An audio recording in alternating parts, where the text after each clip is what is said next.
بسم الله الرحمن الرحيم. معانا فيديو جديد من سلسلة فيديوهات الحياة في أمريكا. دلوقتي هنعمل طبق بتنجان أو يعني بتنجان مخلل كويس.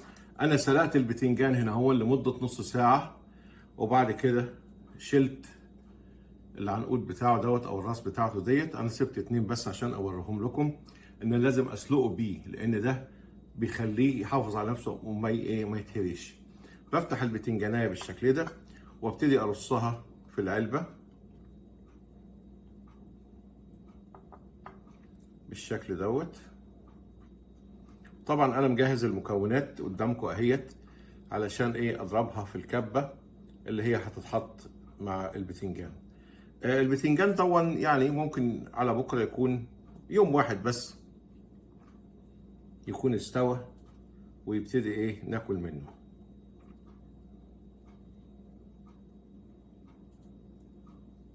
زي ما انتم شايفين البتنجان مستوي ما شاء الله، حلو اهوت.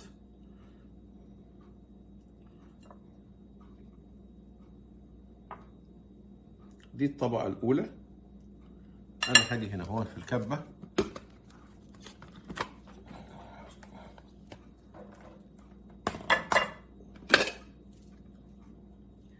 معايا قرنين فلفل حراقين، معايا هنا هو 5 فصوص توم، معايا قرن فلفل انا هاخد منه بس حته بالشكل دوت، مش هاخده كله.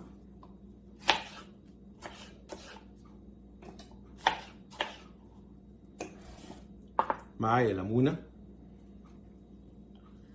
اعصرها برضو في الكبه. انا هحط كل المكونات في الكبه مع بعضيها. الناس هتزعل مني عشان بستخدم ايدي كتير، انا عندي كل التجهيزات بس ما اعرفش مزاج ان انا لا اشتغل بايدي، لان بحس ان هي اسرع في الاداء من عصارة الليمون او الخل. انا عندي اكتر من عصارة حقيقي، بس يعني لازلت يعني في العادات القديمة، فمعلش سامحوني واعذروني للاسلوب دوت. معايا كام طماطمية صغيرين هحطهم برضو وياهم، ممكن طماطمية كبيرة طماطم صغير، بس انا عندي من طماطم كتيرة. في هنا هو معلقة ملح، معلقة كمون، معلقة فلفل احمر شطة، ومعلقة شطة. المكونات دي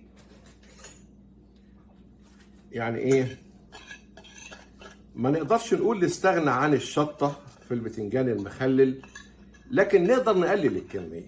انما تقول لي بتنجان مخلل وما يكونش مشطشط ولو بنسبة قليلة، يبقى في الحالة ديت يعني اسمح لي ما يبقاش له طعم.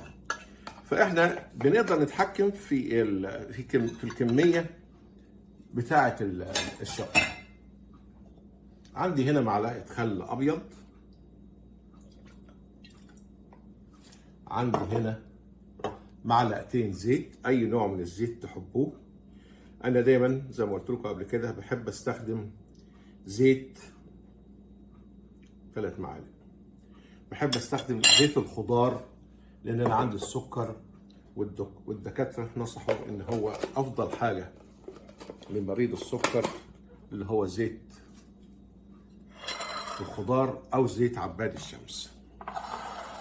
نيجي هنا هون ونروح ضاربين المكونات دي كلها مع بعضيها.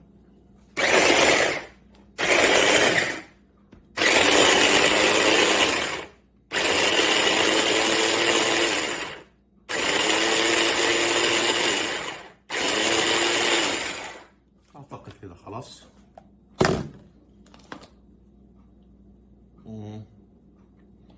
نديها كمان سنة صغيرة.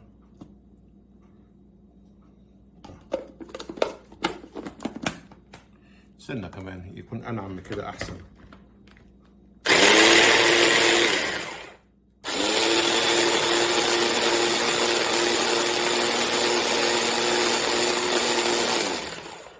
أعتقد كده بقى كويس. أسفين للإزعاج وهذا الصوت، نعتذر لكم جميعا. ابتدي بقى افضي المكونات دي في كل بتنجانية شوية.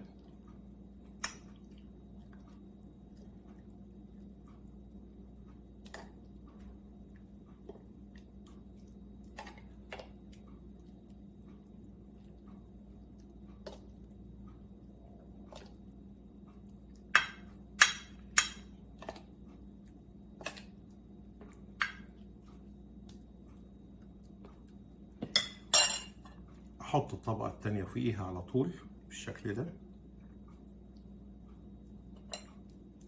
طبعا كله هيخر ميته لان البتنجان ذات نفسه فيه ميه، فهو مع الوقت ومع المكونات اللي احنا حطيناها دي هيبتدي ينزل ميته، والتوابل ديت كلها هتنزل ميتها، هتخلي الايه الطعم جميل.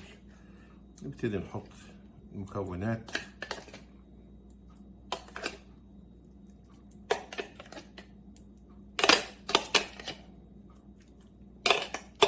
تقريبا ايه خلاص كده. وده طبق البتنجان المخلل بتاعنا، وبالهنا والشفا، واشوفكم فيديو جديد. محمد شحاتة.